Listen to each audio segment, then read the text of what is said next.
a web tool that allows you to schedule and host meetings. First, you're going to want to sign up for an account.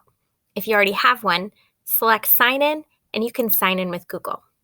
Once you've signed in, you can look at any previous meetings that you've scheduled. You can also schedule an upcoming meeting. I'll walk you through how to schedule a meeting. First, you're going to go to this upper right-hand bar and select Schedule a Meeting. You can give your meeting a title, you can add a description, and then select the date. You can also select your time that you want the meeting to begin. Make sure you set the correct time zone for the Central Time Zone. You can also make this a recurring meeting if you'd like. I'm going to turn off Require a Password because I'm going to email this link directly to my students.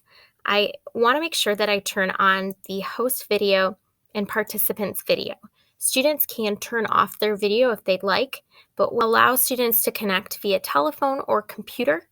I highly recommend this. Some students may prefer to use a tablet, a phone, or another device. That just gives them flexibility.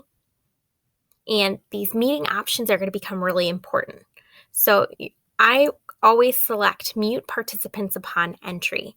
That makes sure that there isn't a lot of background noise. That makes sure that everybody can hear the instructor or the person hosting the meeting. You can also select record the meeting automatically. However, on a Chromebook, this may not work. So if you're on a desktop computer or a traditional device, this is an option, but I don't believe that it works on a Chromebook. So I'm going to press Save here. I can add this meeting to Google Calendar. I can sync that meeting. And then here's the URL that I can post straight into Canvas or Google Classroom. So once I select Start this meeting, I'm going to select the Zoom icon, and then I'll be able to see the screen as I can see you guys right now. Looking down here at the bottom, there's this Invite tab where you can email students directly if you want to invite them to Zoom. Other features, you can stop the video, so I can turn that off right here. I can enable this chat feature so that I can start chatting with people while we're in the meeting.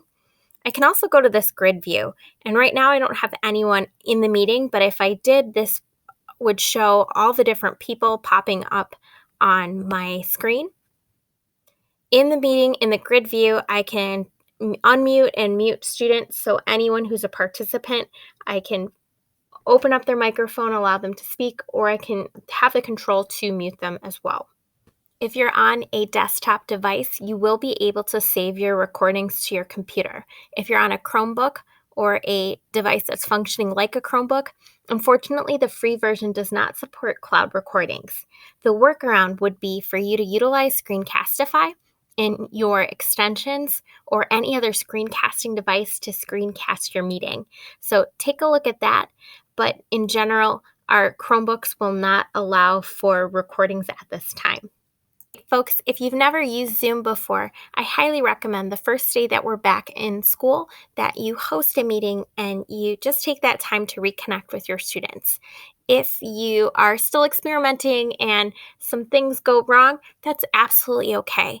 The first day is going to be all about making connections with your students. So I hope that you utilize this tool, and good luck with your e-learning adventures.